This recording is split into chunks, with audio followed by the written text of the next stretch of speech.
عورتیں بال کیوں نہیں کٹوا سکتیں؟ عورتوں کے لیے عام حالات میں بال کٹوانا جائز ہے یا نہیں، جبکہ اس بارے میں کوئی حدیث نہیں ہے، اس بارے میں رہنمائی فرمائیں۔ دیکھیے، حدیث میں آتا ہے کہ عورتوں کو مردوں کی مشابہت سے اور مردوں کو عورتوں کی مشابہت سے منع کیا گیا ہے۔ اب یہ بات پوری دنیا میں مسلم ہے کہ عورت کو اللہ نے لمبے بال دیے ہیں، تو اس کے لیے بال کٹوانا یہ مردوں سے مشابہت ہے، اس لیے یہ صحیح نہیں ہے۔ بعض لوگ کہتے ہیں امہات المومنین نے نبی صلی اللہ علیہ وسلم کے انتقال کے بعد بال کٹوائے تھے، چھوٹے کروائے تھے،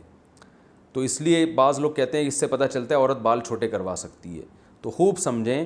کہ امہات المومنین نے نبی کے انتقال کے بعد جو بال چھوٹے کروائے تھے وہ زینت ختم کرنے کے لیے، کہ اب شوہر کا انتقال ہو گیا تو ہم نے بالوں کی زینت کس کے لیے، یہ تو شوہر کے لیے تھی،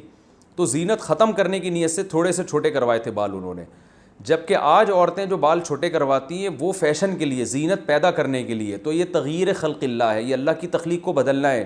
کہ جس چیز میں اللہ نے زینت رکھی ہے لمبے بالوں میں، آپ اس کے خلاف کو زینت قرار دے رہے ہو، تو یہ اللہ کی تخلیق کو بدلنا ہے۔ اس لیے عورت کے لیے ناجائز ہے یہ کہ وہ زینت کے لیے بال چھوٹے کروائے۔ اس لیے علماء کہتے ہیں کہ اگر کوئی اس لیے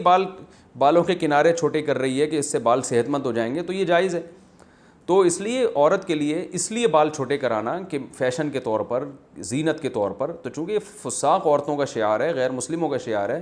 تو یہ مسلمان عورت کے لیے جائز نہیں ہے۔ اور اگر ویسے ہی چھوٹے کرواتی ہے کہ وہ بالوں کی نوکیں چھوٹے کروا رہی ہیں کہ تاکہ وہ تھوڑے سے ایک لیول میں آ جائیں، تو یہ جائز ہے۔ اور اگر کوئی اس لیے چھوٹے کروا رہی ہیں کہ بہت ہی لمبے ہو گئے ہیں، سنبھالنا مشکل ہے، تو بھی جائز ہے، لیکن اتنے چھوٹے کہ مردوں سے مشابہت نہ ہو۔ تو اس لیے علماء کہتے ہیں کہ کم سے کم جو ہے نا اتنے بال جو کمر تک